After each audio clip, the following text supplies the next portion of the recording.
దేవుణ్ణి సంపాదించుకునే కాలం, మోక్షాన్ని సంపాదించుకునే కాలం, స్వర్గాన్ని సంపాదించుకునే కాలం. కాబట్టి యమలోకాన్ని యమగుండాన్ని తప్పించుకునేటువంటి కాలంలో మనం ఉన్నాం.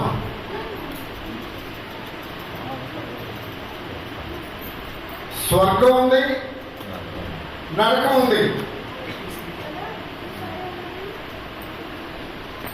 అయితే ఈ నరకం నుండి తప్పించుకోండి అని దేవుడు మానవ కోటికి అవకాశాలు ఇస్తున్నాడు. స్వర్గానికి వెళ్ళే మార్గాన్ని గురించి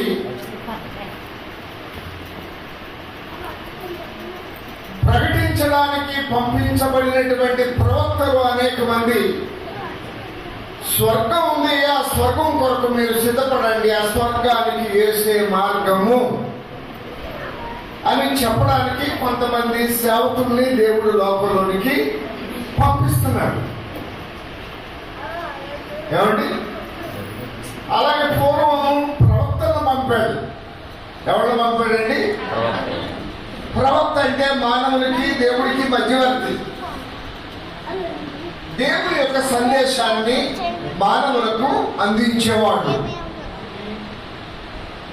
దేవుని యొక్క చిత్తాన్ని మానవులకు తెలియజేసేవాడు. మనిషి మనిషిగానే బ్రతకాలి, మనిషి ఒక క్రూర మృగంలాగా బ్రతకూడదు అని చెప్పడానికి ఒక మనిషిని దేవుడు వెతికి అతన్ని అభిషేకించి ఏం చేసేవాడండి? దేవుడి మాట ప్రజలకి చెప్పడానికి పంపించేవాడు. వాళ్ళని ఏమన్నారంటే ప్రవక్తలు అని చెప్పారు. ప్రవక్తలు వచ్చి చెప్పారు, మోక్షం ఉంది, నరకం ఉంది.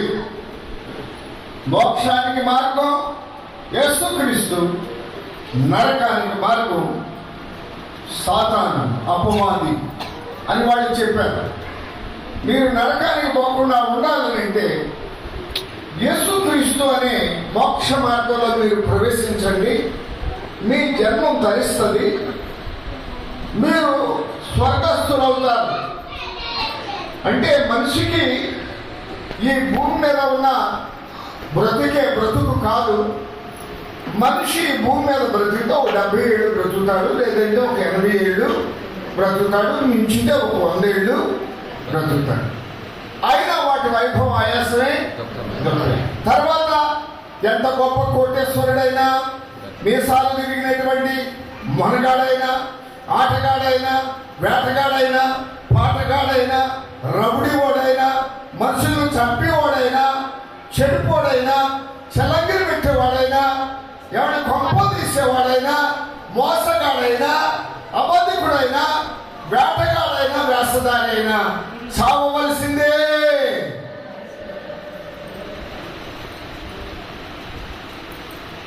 ఎటువంటి గొప్ప వ్యక్తి అయినా సావును తప్పించుకోలేడు. మరణం శరీరానికి 2 సార్లు వస్తుంది. మరణం ఒకటి పాపం వల్ల వచ్చే మరణం, శరీరానికి వచ్చే మరణం.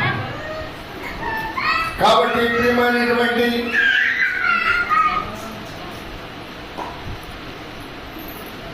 అర్జున్ కలకండి, పోనవండి వాడు జోలికి వెళ్ళకండి.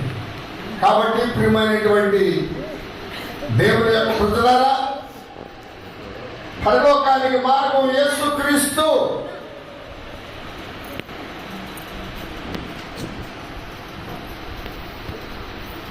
బలులన్నిటికీ సమాప్తం యేసుక్రీస్తు.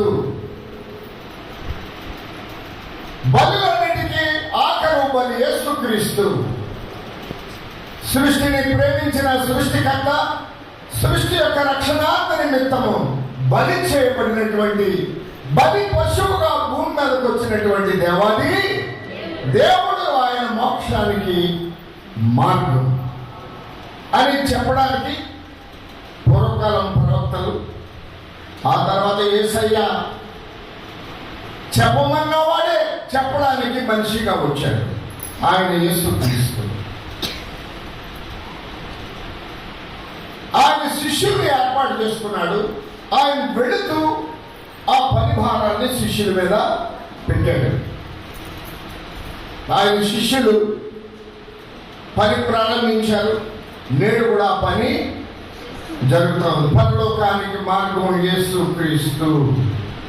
ఆయనే మోక్షాన్ని ఇచ్చేవాడు, పాపాలు క్షమించేవాడు, దోషాల్ని తొలగించేవాడు, సంకటాల్ని కుదిర్చేవాడు, నరకాన్ని తప్పించి మోక్షంలో ప్రవేశపెట్టేవాడు యేసుక్రీస్తు అని చెప్పడానికి నాడు నేడు కూడా దేవాది దేవుడు తన దూతలను ప్రజల మధ్యకి పంపిస్తున్నాడు. ఇది సంఘము ద్వారా, ఒక ప్రార్థనా మందిరం ద్వారా ఈ పని జరిగించడానికి దేవుడు నిశ్చయించి ఇటువంటి ఆలయాల్ని కట్టుకునేటువంటి అవకాశాన్ని అనుగ్రహించారు. సొలొమోను దేవాలయం కట్టాడు. కట్టిన తర్వాత దానిని 7 రోజులు ఏకాగ్రీవంగా ఇశ్రాయేలు జనులందరూ కూడా పగలు రాత్రి 7 దినాలు పండుగ చేశారంట. చదవమ్మా.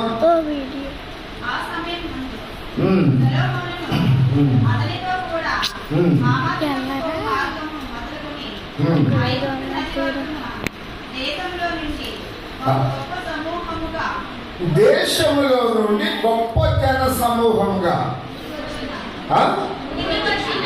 కూడి వచ్చిన ఇశ్రాయేలీలందరూ 7 దినములు పండుగ ఆచరించి, మనం కంటుండడానికి వెలువెల్లాడుతున్నాం. ఎన్ని దినాలమ్మా? నేను మాట్లాడిన బైబిల్ మూసేసాను. 7 దినములు ఏం చేస్తున్నారు? 7 దినములు పండుగ ఆచరించింది. దేవుడి స్తోత్రం.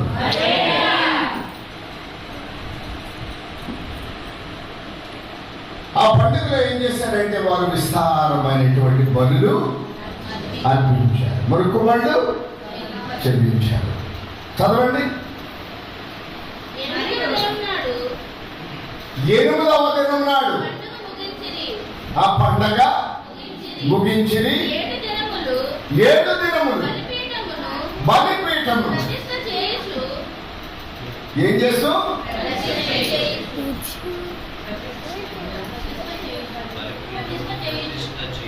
7 దినాలు బలిపీఠాన్ని ప్రతిష్ఠ చేయించు 7 దినములు పండగ ఆచరించింది. కాబట్టి ప్రియమైన దేవుని ప్రజలారా, నేను సేవ ఆరంభించింది మొదలుకొని నన్ను ఎరిగిన వారు ఇక్కడ ఉన్నారు. సేవలో మొట్టమొదట రక్షణ పొందినటువంటి వాళ్ళందరూ కూడా యేసయ్య దగ్గరికి వెళ్ళిపోయారు. వాళ్ళు చాలామంది వెళ్ళిపోయారు. పెద్ద నోళ్ళు పెట్టి ప్రార్థన చేసే వాళ్ళందరూ చచ్చిపోయారు. మరి ఇప్పుడు మీరు ఎలా ప్రార్థన చేస్తున్నారు? వెళ్ళిపోయిన వాళ్ళందరి పేర్లు నేను చెప్పగలను, సమయం లేదు.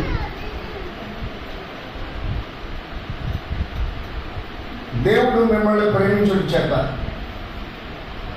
మీ కొరకు మీరు ప్రార్థన చేసుకునేటువంటి మందిరంగా ఈ స్థలాన్ని దేవుడు మీ కొరకు ఏర్పాటు చేశాడు.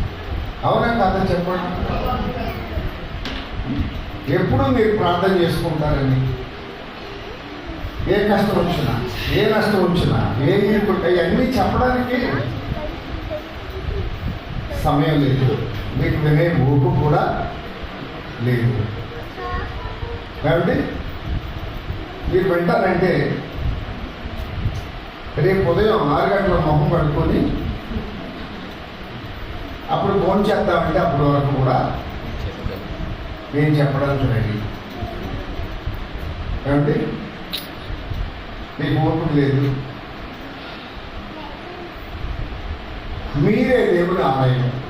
నీవు ఒక చిన్న ఆలయాన్ని, నీకు నీవే ఆలయాన్ని, నీకు నీవే మందిరాన్ని.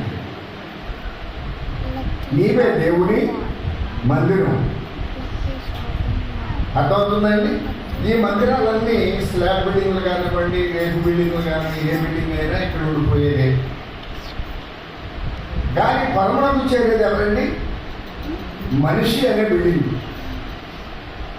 మనిషి కూడా మట్టిలో కలిసిపోతుంది. దేవుని ఆత్మ మనలో నివాసం చేస్తున్నాడు కనుక ఈ దేవుని ఆత్మ ఏం చేస్తుందండి? దేవుని దగ్గరికి వెళ్ళిపోతుంది. కాబట్టి ఈ దినాన్ని మీ శరీరాన్ని దేవుని ఆలయంగా ప్రతిష్ఠించుకోండి. మరొక సంవత్సరం దేవుడు నీకు ఇచ్చే వరకు ఎవరికి చూసినాడు మాయమైపోతున్నారు. పగడాల ప్రవీణ్ గారు గొప్ప సేవకుడు. ఆయన ఏమైపోయారు? మాయమైపోలేదు. అలాంటి సేవకులు కోట్ల కొద్ది పుడతారు, పుట్టించేవాడు ఉన్నాడు. ప్రవీణ్ పగడాల గారి ద్వారా సేవ ఆగిపోదు. ఆయన గాడిదలో నుంచి కూడా మాట్లాడించగలిగేటువంటి దేవుడు. పశువులు కూడా ఏం చేస్తాయండి?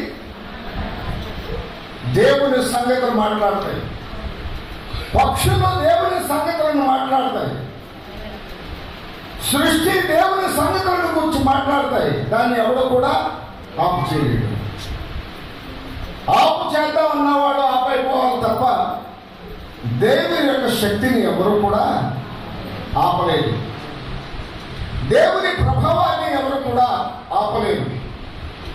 దేవుని రక్షణ సంకల్పాన్ని ఎవరు కూడా ఆపలేదు. అది ఎవరి తరం కూడా కాదు. అర్థమవుతుందండి? ఈ లోపల నీ ఆత్మ ఎక్కడికి వెళ్తుందో ఒకసారి నీవు ఆలోచించుకో. దేవుడు నిన్ను కూడా ప్రేమిస్తున్నాడు. ప్రతి వ్యక్తిని ప్రేమిస్తున్నాడు. అవునన్న వాళ్ళని ప్రేమిస్తున్నాడు, కాదన్న వాళ్ళని ప్రేమిస్తున్నాడు, సర్వలోకాన్ని ప్రేమిస్తున్నాడు. నీవు తెలుసుకుంటే నరకాన్ని తప్పించుకొని మోక్షానికి వెళ్తావు. నీవు తెలుసుకోలేకపోతే నీ అజ్ఞానం చేత పాతాళము అనే అగ్నిగుండంలోకి వెళ్ళిపోతావు. ఇది ఖాయం.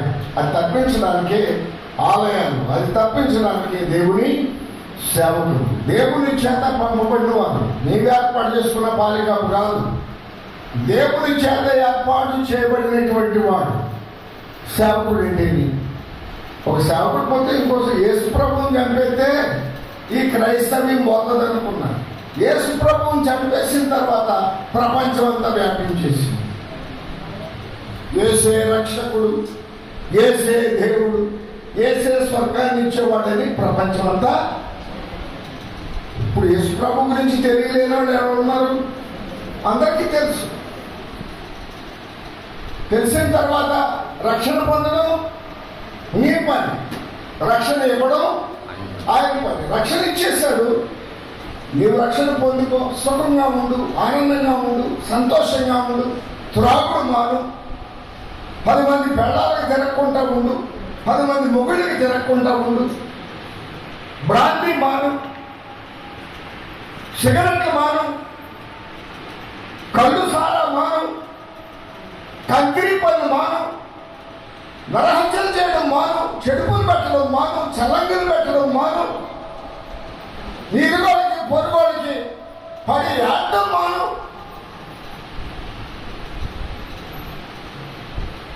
ఏమ్మా, నీ చెడు మార్గాల్ని విడిచిపెట్టు, నీకు స్వర్గం దొరుకుతుంది. చెడు మార్గాలు విడిచిపెట్టిన వాళ్ళకి స్వర్గం, కానీ చెడు పనులు చేసుకుంటూ చచ్చినాడు స్వర్గం ఏంటి? నరకం ఉన్నాడు. ఆ నరకం నుంచి తప్పించుకోమని చెప్పేది యేసు బోధ. ఎందుకంటే దేవుడు ఒక కులాన్ని, ఒక మతాన్ని, ఒక దేశాన్నే కాదు, సృష్టి అంతా అయింది. ఆయన చేసుకున్నాడు, ఆయన ప్రేమిస్తున్నాడు. సృష్టి అందరికీ ఆయన రక్షకుడు. నిన్ను కూడా రక్షిస్తాడు. నీవు పిల్ల పాపలతో వర్దెలుతావు, ఆయన ఆరోగ్యాలతో నీకు ఇచ్చిన వ్యర్థాయుషం అంతా కూడా నువ్వు బ్రతుకుతావు. చివరికి నీవు దేవుని మహిమలోకి చేరుకుంటావు. ఆ మార్గం యేసుక్రీస్తు. దేవుడి మాటలు